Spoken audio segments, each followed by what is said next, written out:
안녕하십니까. 신인균의 국방TV 시큐리티 뉴스입니다. 자, 오늘도 우크라이나 현지 전황 브리핑 해드리겠고요. 또 우크라이나 총참모부가 발표한 현지 시각 3월 3일자 전황도 알려드리도록 하겠습니다. 자, 신인균의 국방TV 계속 구독, 알림, 좋아요 해주십시오.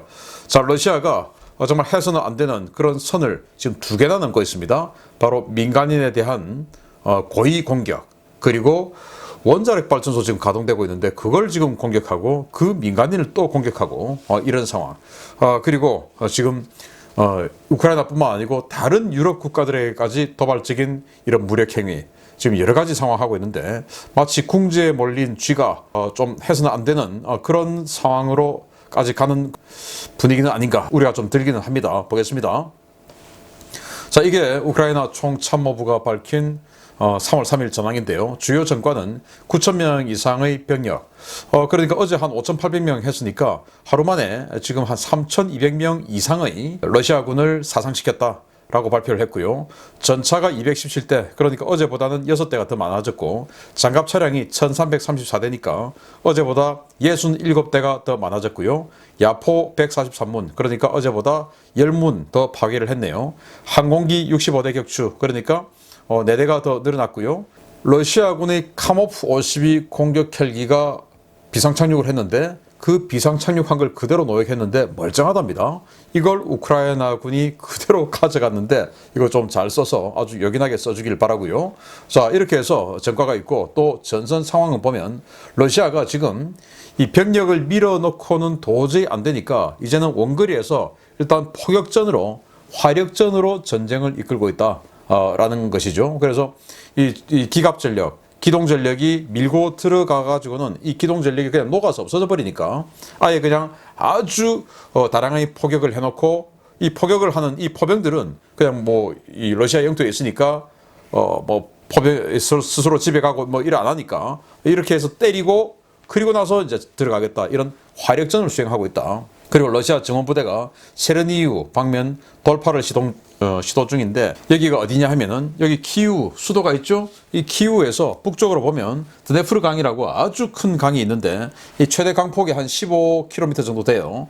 이 양쪽으로 지금 돌파를 시도했는데 이 그 강의 오른쪽으로 돌파를 하던 그렇게 해서 쭉 내려왔던 러시아군은 지금 우크라이나 군이 다 격퇴를 시켜서 이 지역은 지금 우크라이나가 오히려 탈환을 했고, 그러다 보니까 러시아군은 지금 이 키우 북서쪽을 통해서 키우 쪽으로 기동을 하기 위해서 이 지역으로, 지금 여기 보면 이제 점선이 있는데 이 점선 지역으로 지금 진출을 하고 있는 모습을 볼 수가 있고요. 그리고 하르키우 북부 일부를 지금 우크라이나군이 탈환했다. 그런데 하르키우 북부 지역에서 이렇게 수미 지역 북쪽에서 이런 식으로 아주 키이후를 동쪽에서 이렇게 치기 위해서 대규모 기동전을 또 이쪽으로 화력전에 이어서 펼치고 있어서 많이 쑥 들어갔죠. 그런 모습을 볼 수가 있고, 그래서 지금 수도 키이후가 양쪽으로 지금 에워싸이는 그런 형국을 볼 수가 있습니다. 그리고 아조프의 일대가 다 피탈되었다. 어제만 해도 이 마리우폴 지역이 함락이 안 됐는데 오늘 보니까 이 아조프의 일원, 이 해안선이 전역이 지금 러시아군의 영역이 되었습니다. 이거 지금 BBC에서 만든 표예요. 그리고 뭐 이렇게 러시아가 대규모 화력전을 하다 보니까 우크라이나는 이제 특수부대들에게 대포병 작전을 최우선 임무로 전환시켰습니다. 그래서 다니면서 포병 전력에 대한 그런 특수전 병력들이 직접 타격을 하든지, 아니면 그 포병 전력, 즉 러시아 포병의 위치를 따가지고 전송해서 포병 화력을 유도하든지 뭐 이런 식으로 이제 대포병전을 우크라이나도 하기 시작했다. 왜? 이 포병 화력이 워낙 세게 지금 때리고 있으니까. 그리고 러시아는 오데사에 상륙을 준비 중인데 아직은 비가 너무 많이 와서 상륙을 할 입장은 안 된다라는 말을 우크라이나 총참모부에서 했는데, 자, 이것만 보시면 어제하고 어떤 일이 지금 지도가 얼마나 바뀌었는지 잘 모르시죠. 그래서 어제 지도 한번 보여드리겠습니다. 자, 이거 보시면 이 지역을 잘 기억을 하십시오. 이 지역에 지금 여기 러시아 영역으로 확 들어와 있지 않습니까? 그런데 어제만 해도 이 지역은 러시아 영역이 아니었어요. 그래서 이쪽에서 지금 러시아 부대, 기동부대들이 많이 들어왔다라는 것을 알 수가 있고, 이 키우 북쪽 이 지역이 어제는 러시아가 완전히 지금 들어와 있었는데 하루 만에 우크라이나가 다 탈환했죠. 그렇지만은 이 동쪽 지역에서 어제는 이 정도밖에 안 됐는데 오늘은 이만큼 점선만큼 지금 러시아가 더 들어와서 키이우를 동쪽에서 치는 것을 시도하고 있다라는 것을 알 수가 있고, 이 아조프의 이 연안 지역, 해안 지역을 어제는 이만큼 남아 있었는데 오늘은 지금 이렇게 다 러시아가 점령을 해버렸다라는 것을 알 수가 있습니다. 자, 이런 상황으로 지금 현재 전황이 진행되고 있고, 그리고 준비한 소식 알려드리도록 하겠습니다. 우크라이나 전쟁이 격화되면서 유럽은 그야말로 하루하루가 살얼음판입니다. 나토가 스칸디나비아 반도 일대에서 사상 최대 규모의 콜드 리스판스 훈련을 예고한 직후에 러시아 전투기들이 스웨덴 영공을 침범해 전투기들이 대치하는 일촉즉발의 상황이 벌어졌다는 소식입니다. 러시아 전투기 4대가 발트해를 넘어와 스웨덴 영의 고틀란드 섬 영공을 침범했으며 스웨덴군이 이에 대해 대응 조치를 취했다고 스웨덴 국방부가 현지 시각 3월 2일 밝혔습니다. 스웨덴 국방부는 3월 2일 저녁 수호이 27 2대와 수호이 24 2대 등 총 4대의 전투기들로 구성된 러시아 편대가 발트해 상공을 가로질러 스웨덴으로 접근했으며 이들은 고틀란드 섬의 스웨덴 영공을 침범했다고 밝혔습니다. 스웨덴은 즉각 그리펜 전투기를 출격시켜 러시아 공군 전투기들에 대응하는 한편 고틀란드 섬 수비대의 지대공 미사일을 준비시켰는데요. 러시아 전투기들은 스웨덴이 대응 조치에 나서자 기술을 돌려 나간 것으로 전해졌습니다. 칼 요한 에드스트롬 스웨덴 공군 참모총장은 이번 러시아의 도발은 최근 나토 가입 의사를 밝힌 핀란드가 고틀란드 섬 일대에서 우리와 진행 중인 연합훈련을 노린 것 같다 라며 전반적인 상황을 볼 때 러시아의 이번 행위는 매우 비전문적이고 무책임한 행동이며 우리는 이 사건에 대해 매우 우려하고 있다 라고 밝혔습니다. 러시아의 이 같은 도발은 최근 스웨덴이 80년 만에 중립국 원칙을 깨고 우크라이나에 대전차 무기와 탄약, 전투식량 등을 보내겠다고 밝힌 직후에 이루어졌습니다. 스웨덴은 우크라이나전 개전 이전부터 고틀란드 섬은 물론 동부 해안지대 국가전략시설 상공 침범이 급증한 괴 드론들에 대한 골머리를 앓고 있었는데요. 스웨덴 보안당국은 이 드론들이 러시아 측이 보낸 드론일 것이라고 강력하게 의심하고 있습니다. 러시아의 이번 영공 침범은 중립국 원칙을 깨고 우크라이나와 나토 측에 손을 내밀고 있는 스웨덴에 대한 경고로 풀이되고 있는데요. 동서 군사 긴장과 나토 훈련으로 대규모 군사력이 집결한 스칸디나비아 반도에서의 이러한 사건들이 우발적 충돌로 이어지지 않을지 우려가 커지고 있습니다. 러시아가 지금 좀 이상한 짓을 합니다. 우크라이나하고 전쟁을 하면서 양 사방에 지금 적을 만들고 있는 그런 모양새인데 스웨덴, 핀란드, 중립국이죠. 물론 최근에 핀란드 나토 가입 의사를 보이고 있는 등 굉장히 러시아 입장에서는 긴장하고 있는 상황이고 또 스웨덴도 지금 우크라이나에 대전차 미사일, 엔로우 대전차 미사일 숫자를 밝히지 않은 아마도 수백 발 이상이 되겠죠. 자신들이 만드는 직접 생산국이니까 그 엔로우 대전차 미사일 그리고 전투식량 13만 5천 개 그리고 헬멧과 방탄 헬멧, 방탄복 5천 세트 이렇게 제공한다고 하니까 스웨덴에게 대단히 기분 나쁜 이런 상태겠죠. 그래서 지금 현재 스웨덴 해군과 핀란드 해군이 이 고틀란드 섬 일원에서 인도주의적 구조, 수색 구조 훈련을 실시하고 있다고 합니다. 그러면 이거는 전쟁하고 아무 관계 없는 그런 인도주의적 구조 훈련인데 여기에 지금 이 전투기 2대 또 폭격기 2대, 전폭기죠. 수호이 24 이렇게 보내는데 이건 아주 간략한 스트라이크 패키지예요. 수호이 24는 이 지상 또는 해상 공격을 전문으로 하는 그런 전투기죠. 그리고 이 수호이 27은 제공전, 그러니까 수호이 27이 엄호를 하고 수호이 24가 타격을 하고 이제 이런 그런 스트라이크 패키지인데 이걸 지금 그냥 공해상으로 보낸 것도 아니고 고틀란드 섬, 그러니까 엄연히 스웨덴의 영토죠. 섬이긴 하지만 우리가 지금 제주도 그런 큰 섬 상공으로 보내버린 겁니다. 그래서 스웨덴의 이 그리펜 전투기가 미사일을 장전하고 요격을 했는데 이거 지금 대단히 위험한 짓을 지금 벌이고 있다. 이 상황에서 지금 나토는 노르웨이가 러시아에게 피탈됐을 것을 가정해서 그걸 상륙부대가 대규모로 들어가서 탈환하는 이제 훈련에 또 들어가기 위해서 병력을 집결하고 있거든요. 이래서 지금 북유럽 쪽에 뭔가 긴장이 조성되고 있는 상황이 있다라는 걸 알려드리고요. 두 번째입니다.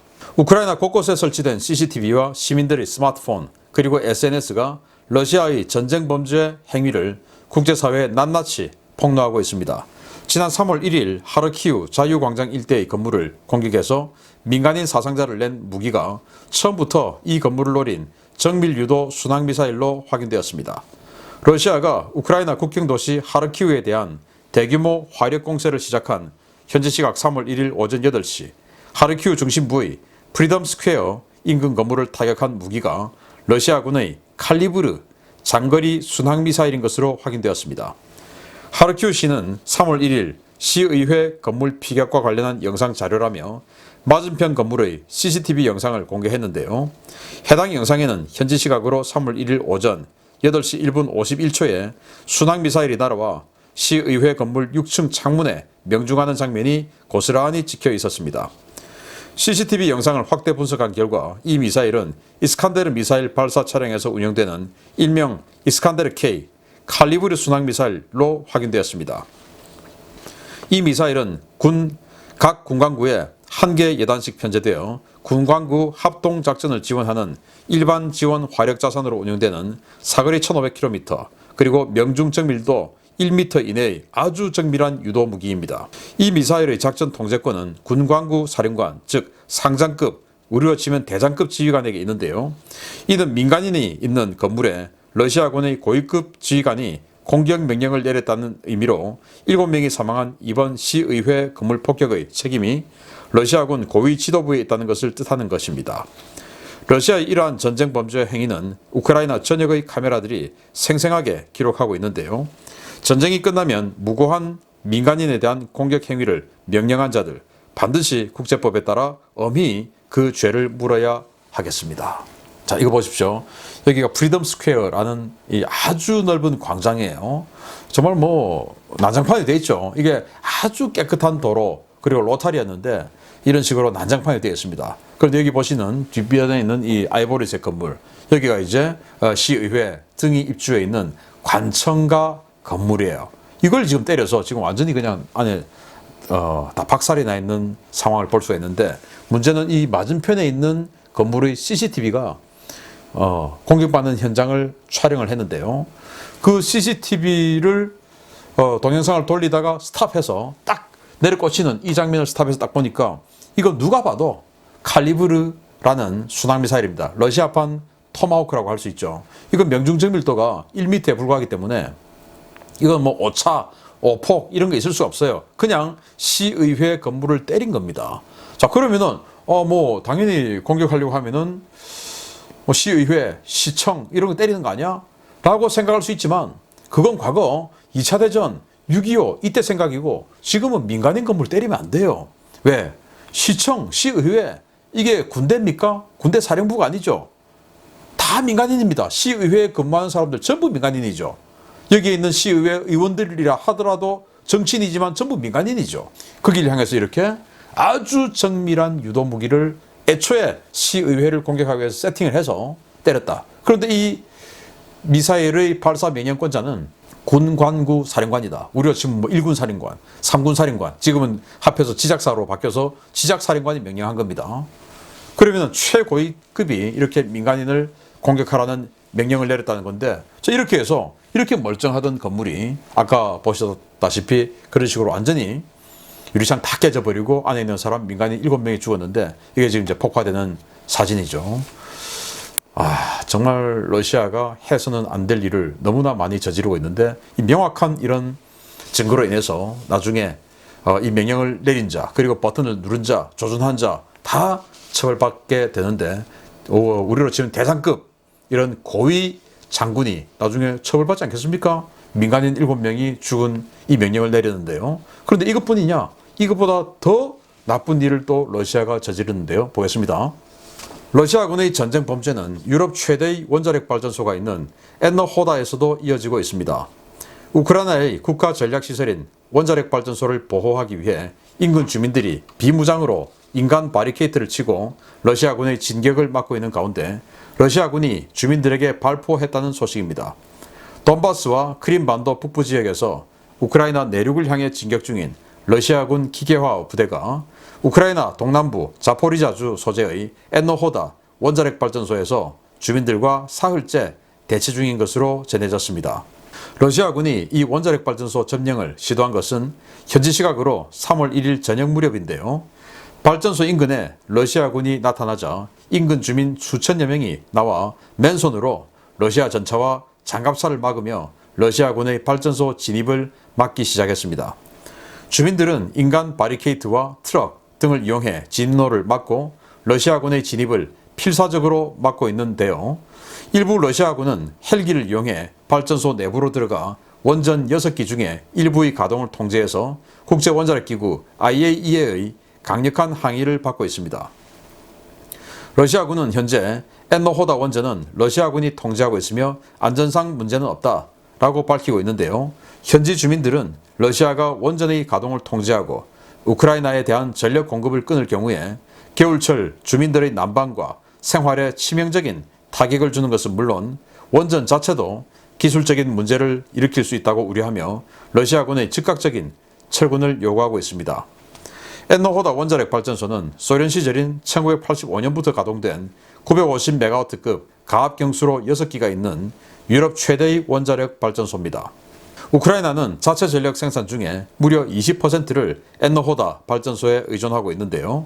러시아는 돈바스 지역 분리 독립이 이루어질 경우에 대규모 공업 지역이 조성되어 있는 돈바스 지역의 에너지 수급을 위해 개전 초부터 이 엔노호다 발전소를 노려왔습니다. 러시아는 발전소 내부에 병력을 배치하고 발전소를 장악하는가 한편 외곽에서 전차와 장갑차로 구성된 기동부대의 발전소 진입을 계속해서 시도하고 있습니다. 현지 시각으로 3월 2일 오후에 러시아군 일부가 박격포 또는 유탄 발사기로 추정되는 폭발성 무기를 주민들이 서 있는 도로에 발사해서 사상자가 발생하는 장면이 현지 SNS에 게재되어 파장이 일고 있습니다. 현지 주민들은 목숨을 걸고 러시아군의 진입을 막으며 러시아군 장갑차의 발포 영상과 사진을 찍어 국제사회에 폭로하고 있는데요. 러시아의 무리한 원전 장악 시도가 자칫 무고한 민간인 대량 피해와 방사능 재앙으로 이어지지 않을지 국제사회의 개입이 시급하다는 지적이 빗발치고 있습니다. 자, 우크라이나는 우리가 통제하고 있다. 러시아는 우리가 장악했다. 이렇게 이야기하는데 IAEA는 러시아가 장악한 것으로 판단하고 있답니다. 왜냐? 3월 1일부터 여기에서 올라와야 될 보고가 올라오고 있지 않다라는 겁니다. IAEA가 CCTV 등 다 설치해놓고 그걸 계속 이제 매일매일 리포트를 받죠. 그런데 그 리포트가 이틀째 안 오고 있다. 라는 말은 정상이 아니다. 라는 말이죠. 그런데 제대로 된 원자력 발전소 기술자가 아니고 그냥 군인들이 스위치 잘못 눌렀다가 이거 그 냉각수 공급 제대로 안 돼서 체르노빌, 후쿠시마 이런 사태가 발생하면 안 되죠. 그런데 지금 여기에 아주 우려스러운 이런 일들이 벌어지고 있는데 이런 상황을 아니까 이 인근에 있는 주민들이 그것을 막아내기 위해서 노력을 하는데요. 위치는 이렇습니다. 자, 여기인데 여기 지금 오른쪽이 돈바스 지역 아니겠습니까? 또 남쪽이 크림반도죠. 그래서 크림반도는 이미 지금 러시아가 점령했고 이 돈바스 지역을 독립시키려고 하는데 이 크림반도와 돈바스 지역의 전력 공급을 유지를 하려고 하면은 이 원자력 발전소를 먹어야 되겠다. 이제 이런 생각을 하는 것이죠. 여기 돈바스 지역도 아닌데 그래서 이제 이걸 장악해서 돈바스 지역의 전력 공급을 담보하려고 하는 것입니다. 그러다 보니까 이렇게 이 인근 지역 주민들이 이렇게 나와서 적의 탱크와 장갑차가 못 오게 그냥 비무장으로 바리케이트를 치고 막는 겁니다. 그러면은 막으니까 러시아군은 헬기로 공중 강습해서 발전소로 들어가기도 하고 거기까지는 좋다 이거예요. 인도주의적으로 민간인들을 공격 안 하니까. 그런데 공격하기 시작했습니다. 지금 이 끝에 아주 끝에 이제 아스라히 도로 끝이 보이지 않습니까? 평원이니까. 그 끝에서 이런 식으로 날아오면서 뭔가 지금 연기가 확 보이죠? 기관총을 지금 발사를 하는 동영상 캡처 화면입니다. 이렇게 기관총을 쏘고 그리고 또 원자력 발전소 인근에 있는 마을에다가 이런 식으로 포탄을 지금 3발 떨어뜨려서 마을에 포탄이 떨어지고 또 아까 인간띠를 형성해서 막고 있는 그 민간인들을 향해서 박격포인지 유탄 발사기인지 모르겠지만 하여튼 폭발물이 여기 투하가 돼가지고 이런 식으로 지금 피하고 있는데 정말 안타깝게도 한 명의 시민이 하여튼 바로 그냥 현장에 죽었습니다. 찢어져 가지고 그런 비극적인 동영상이 그대로 지금 게재되고 있습니다. 이거 전부 범죄 행위죠. 민간인들 이렇게 다루는 거. 그래서 러시아의 이러한 범죄 행위가 반드시 처벌받을 것이다. 그리고 원자력 발전소는, 가동 중인 원자력 발전소는 전쟁 중이라 하더라도 건드리면 안 되죠. 그런데 지금 러시아가 사후의 경제적 이익을 획득하기 위해서 이런 무리한 범죄 행위를 하고 있는 이런 상황. 북유럽 지역에 전투기를 보내서 남의 영공을 침범하고, 그리고 어제는 루마니아 전투기가 추락을 했는데 그게 러시아가 격추시켰을 가능성도 아주 농후하고, 이런 식으로 나토 또는 EU의 국가들을 도발하고 있고, 그러면서 지금 민간인을 향해서 아주 정밀한 순항미사일 쏘아서 민간인 7명, 이건 뭐 확실한 것이죠. 그리고 여기도 박격포 또는 유탄 발사기를 쏘아서 한 명이 확실하게 죽는 모습을 지금 봤기 때문에 이런 것들 전부 범죄 행위로 처벌받아야 된다. 그런 노력 배제하지 말아야 하겠다라는 생각을 해봅니다. 계속 알려드리겠습니다. 신인균의 국방TV 구독해 주십시오. 마치겠습니다. 감사합니다.